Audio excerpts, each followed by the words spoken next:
നമസ്കാരം, മലയാളി വാർത്തയിലേക്ക് സ്വാഗതം. ടീം UDF സർക്കാർ ഇപ്പോൾ പൂർണ്ണ സജ്ജമായിരിക്കുകയാണ്. വകുപ്പ് വിഭജനമെല്ലാം കഴിഞ്ഞു.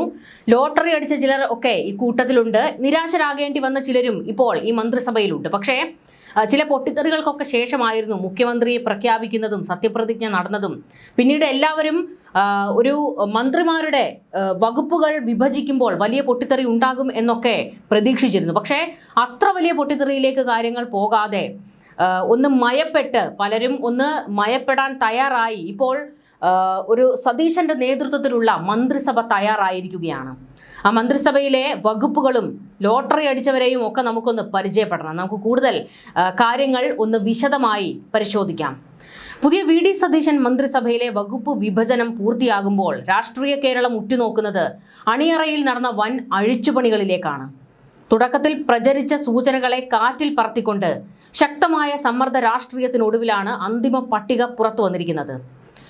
മുഖ്യമന്ത്രി VD സതീശൻ ഭരണം, ധനം, നിയമം തുടങ്ങി സുപ്രധാന വകുപ്പുകൾ കൈപ്പിടിയിലൊതുക്കിയപ്പോൾ ലീഗിനും ഗ്രൂപ്പ് സമവാക്യങ്ങൾക്കും മുന്നിൽ ഹൈക്കമാൻഡിനും മുഖ്യമന്ത്രിക്കും ചില വിട്ടുവീഴ്ചകൾ ചെയ്യേണ്ടി വന്നു എന്നാണ് പുതിയ പട്ടിക വ്യക്തമാക്കുന്നത്. വകുപ്പ് വിഭജനത്തിൽ ഏറ്റവും വലിയ നേട്ടമുണ്ടാക്കിയത് K മുരളീധരനാണ്. വിട്ടുവീഴ്ചയില്ലാത്ത നിലപാടുകൾക്കൊടുവിൽ ജനങ്ങളുമായി നേരിട്ട് സമ്പർക്കമുള്ള ആരോഗ്യ വകുപ്പും രാഷ്ട്രീയമായി നിർണായകമായ ദേവസ്വവും സ്വന്തമാക്കാൻ മുരളീധരന് കഴിഞ്ഞു. അതുപോലെ തന്നെയാണ് AP അനിൽകുമാറിന്റെ കാര്യവും. ആരും പ്രതീക്ഷിക്കാത്ത നിമിഷത്തിലാണ് റവന്യൂ വകുപ്പ് അനിൽകുമാറിന്റെ കൈകളിലേക്ക് എത്തുന്നത്. ഇരുവർക്കും ഈ വിഭജനം രാഷ്ട്രീയമായി വലിയൊരു കോള് കൊടുത്തിരിക്കുകയാണ്. അതായത് വമ്പൻ ലോട്ടറിയാണ് അടിച്ചിരിക്കുന്നത്. എന്നാൽ KPCC അധ്യക്ഷൻ കൂടിയായ സണ്ണി ജോസഫിന് ഈ വിഭജനം, അതായത് വകുപ്പ് വിഭജനം വലിയ തിരിച്ചടി ഉണ്ടാക്കിയിട്ടുണ്ട്. കാരണം കിട്ടിയ വകുപ്പ് ഒരുമാതിരി തലയിൽ വെച്ച് തന്നതുപോലത്തെ ഒരവസ്ഥയായി പോയി സണ്ണി ജോസഫിന്. ഇനി ഈ വിഴുപ്പ് ഞാൻ ചുമക്കണോ എന്നുള്ള ഒരു ആശങ്കയിലേക്ക് സണ്ണി ജോസഫ് എത്തിയിരിക്കുകയാണ്. റവന്യൂ വകുപ്പ് ഉറപ്പിച്ചിരുന്ന അദ്ദേഹത്തെ അവസാന നിമിഷം വൈദ്യുതി വകുപ്പിലേക്ക് മാറ്റുകയായിരുന്നു. നമ്മൾ ആദ്യം കേട്ടിരുന്നു K മുരളീധരന് വൈദ്യുതി വകുപ്പ് കൊടുക്കും എന്ന്. എന്നാൽ അദ്ദേഹം കട്ടയ്ക്ക് പറഞ്ഞു എനിക്കെങ്ങും വേണ്ട അത് എന്ന്, ആരോഗ്യം തന്നെ എനിക്ക് വേണം എന്ന് കട്ടയ്ക്ക് പറഞ്ഞു നിൽക്കുകയായിരുന്നു. അങ്ങനെ കിട്ടി. പക്ഷേ സണ്ണി ജോസഫിന് പണി 16-ൻ്റെയാണ് കിട്ടിയത്. പാർട്ടി തലപ്പത്തിരിക്കുന്ന ഒരാൾക്ക് ജനകീയമായ റവന്യൂ വകുപ്പ് നൽകാതെ വിവാദങ്ങൾ വിട്ടൊഴിയാത്ത വൈദ്യുതി വകുപ്പ് നൽകിയതിന് പിന്നിൽ പാർട്ടിയിലെ ആഭ്യന്തര സമവാക്യങ്ങളാണ് എന്ന് വ്യക്തമായിരിക്കുകയാണ്. പ്രത്യേകിച്ച് ഈ അവസാന നിമിഷമൊക്കെ VD സതീശനും സണ്ണി ജോസഫും തമ്മിൽ അത്ര നല്ല ഒരു ബന്ധമായിരുന്നില്ല. പ്രത്യേകിച്ച് VD സതീശൻ മുഖ്യമന്ത്രി ആകണ്ട എന്ന് പറഞ്ഞവരിലൊക്കെ ഒരാളായിരുന്നു സണ്ണി ജോസഫ്. കേസിക്ക് വേണ്ടി വാദിച്ചിരുന്ന ആളാണ്. എന്തായാലും പണി കിട്ടി. ഭരണത്തിൽ തങ്ങളുടെ സ്വാധീനം വ്യക്തമാക്കുന്ന വകുപ്പുകൾ നേടിയെടുക്കാൻ ലീഗിനും രമേശ് ചെന്നിത്തലയ്ക്കും കഴിഞ്ഞു. അത് അവർക്കും ലോട്ടറി അടിച്ചിട്ടുണ്ട്. മുൻപ് കൈകാര്യം ചെയ്ത് പരിചയമുള്ള ആഭ്യന്തര, വിജിലൻസ് വകുപ്പുകൾ ചെന്നിത്തല ഭദ്രമാക്കി. അതേസമയം ഉമ്മൻചാണ്ടി സർക്കാരിന്റെ കാലത്തെ പോലെ വ്യവസായവും IT-യും PK കുഞ്ഞാലിക്കുട്ടിയും, തദ്ദേശ സ്വയംഭരണം KM ഷാജിയും, പൊതുമരാമത്ത് PK ബഷീറും വഴി മുസ്ലിം ലീഗ് തങ്ങളുടെ സ്വാധീന മേഖലകൾ കാത്തു സൂക്ഷിച്ചു. 5 വകുപ്പ് തങ്ങൾക്ക് വേണമെന്ന് പറഞ്ഞിരുന്നു. നോട്ടമിട്ടതൊക്കെ കിട്ടുകയും ചെയ്തു. യുവ നേതാക്കളായ റോജി M ജോണിന് ഉന്നത വിദ്യാഭ്യാസവും M ലിജുവിന് എക്സൈസും സഹകരണവും നൽകിയപ്പോൾ PC വിഷ്ണുനാഥിന് ടൂറിസവും സാംസ്കാരികവുമാണ് ലഭിച്ചത്. നമുക്ക് മൊത്തത്തിൽ VD സതീശൻ മന്ത്രിസഭ ഒന്ന് നോക്കാം. വകുപ്പുകൾ ഒറ്റ നോട്ടത്തിൽ ഒന്ന് നോക്കാം. VD സതീശൻ മുഖ്യമന്ത്രി, പൊതുഭരണം, ധനകാര്യം, നിയമം, തുറമുഖം, science and technology, lottery. Ramesh Chennithala ആഭ്യന്തരം, വിജിലൻസ്, കയർ വകുപ്പ്. PK കുഞ്ഞാലിക്കുട്ടി വ്യവസായം, IT. സണ്ണി ജോസഫ് വൈദ്യുതി, പാർലമെന്ററി കാര്യം, പരിസ്ഥിതി. K മുരളീധരൻ ആരോഗ്യം, ദേവസ്വം. AP Anilkumar revenue. N Shamsuddin വിദ്യാഭ്യാസം, ന്യൂനപക്ഷ ക്ഷേമം, വഖഫ്, ഹജ്ജ്. റോജി M ജോൺ ഉന്നത വിദ്യാഭ്യാസം. M ലിജു എക്സൈസ്, സഹകരണം. PC വിഷ്ണുനാഥ് ടൂറിസം, സാംസ്കാരികം. ബിന്ദു കൃഷ്ണ തൊഴിൽ, വനിതാ ശിശുക്ഷേമം. KM ഷാജി തദ്ദേശ സ്വയംഭരണം. PK ബഷീർ പൊതുമരാമത്ത്. T സിദ്ദിഖ് കൃഷി. മോൻസ് ജോസഫ് ജലവിഭവം. ഷിബു ബേബി ജോൺ വനം.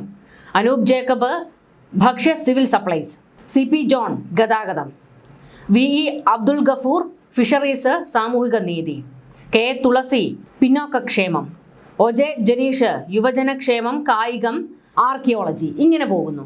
അപ്പോൾ വലിയ പ്രശ്നങ്ങളൊന്നുമില്ലാതെ മന്ത്രിസഭ രൂപീകരിച്ചു, ഒരു പൂർണ്ണ മുഖത്തോടെ ഒരു മന്ത്രിസഭ ആയിരിക്കുകയാണ്. പക്ഷേ ഇതിൽ ചില പൊട്ടിത്തെറികളൊക്കെ വകുപ്പ് വിഭജനത്തിൽ ശക്തമായി നടന്നിട്ടുണ്ട്. എന്നാൽ വലിയ പൊട്ടിത്തെറി പുറത്തേക്ക് വരരുത് എന്ന് നിർബന്ധമുണ്ടായിരുന്നു.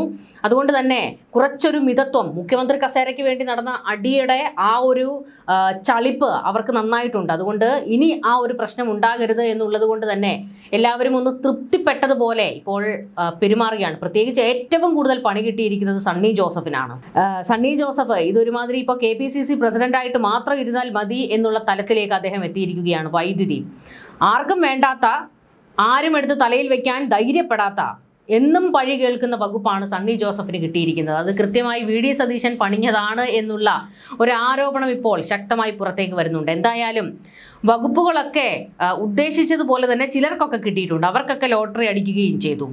പ്രത്യേകിച്ച് K മുരളീധരൻ സന്തോഷവാനാണ്.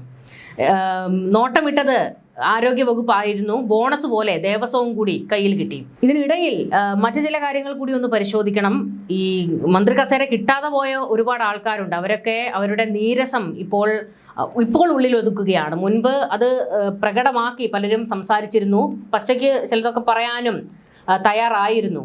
പ്രത്യേകിച്ച് VT ബൽറാം ഒക്കെ ഒരു മന്ത്രി കസേര നോക്കിയതായിരുന്നു. OJ ജനീഷിന് വരെ കൊടുത്തപ്പോൾ എന്തുകൊണ്ട് തന്നെ തഴഞ്ഞു എന്നുള്ള ഒരു പരിഭവം VT ബൽറാമിന് ഉണ്ടായിരുന്നു. അത് അദ്ദേഹം തൻ്റെ സോഷ്യൽ മീഡിയ അക്കൗണ്ടിൽ പ്രകടമാക്കുകയും ചെയ്തു. എന്തായാലും ഇനി വലിയ പരിക്കുകളൊന്നുമില്ലാതെ മുൻപോട്ട് പോകാനാണ് ഇവർ ശ്രമിക്കുന്നത്. പക്ഷേ ഇവിടെ VD സതീശനെ സംബന്ധിച്ചിടത്തോളം ഈ നോഹയുടെ പെട്ടകം പോലെയാണ്. എല്ലാ തരം ആൾക്കാരും ഇതിനകത്തിലുണ്ട്. ഒന്നിച്ചു കൊണ്ടുപോകുക അത്ര എളുപ്പമൊന്നുമല്ല. ഒരു പണി എവിടെ നിന്നെങ്കിലും കിട്ടിക്കഴിഞ്ഞാൽ തുടരെ പണി ഇങ്ങനെ കൊടുത്തുകൊണ്ടിരിക്കാൻ കൂട്ടത്തിൽ തന്നെ ആളുണ്ട്. അതായത് ഒരു ട്രോള് വരുന്നത് ഇനിയിപ്പോൾ പ്രതിപക്ഷത്തിന്റെ ആവശ്യമില്ല, ഇവർക്കുള്ളിൽ തന്നെ ഒരു പ്രതിപക്ഷവും കൂടി ഉള്ളത് കൊണ്ട് നല്ല പണി കിട്ടാൻ VD സതീശന് സാധ്യതയുണ്ട് എന്നുള്ള ഒരു ചർച്ചകളാണ് നടക്കുന്നത്.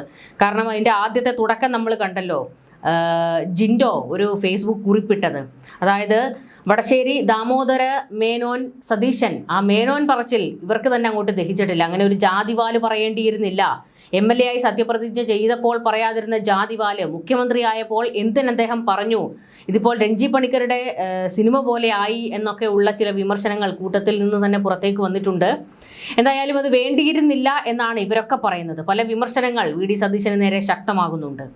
എന്തായാലും ഇവരെയൊക്കെ ഒന്നിച്ചു കൊണ്ടുപോകുക VD സതീശനെ സംബന്ധിച്ചിടത്തോളം 5 വർഷം വലിയൊരു ടാസ്ക് തന്നെയാണ്.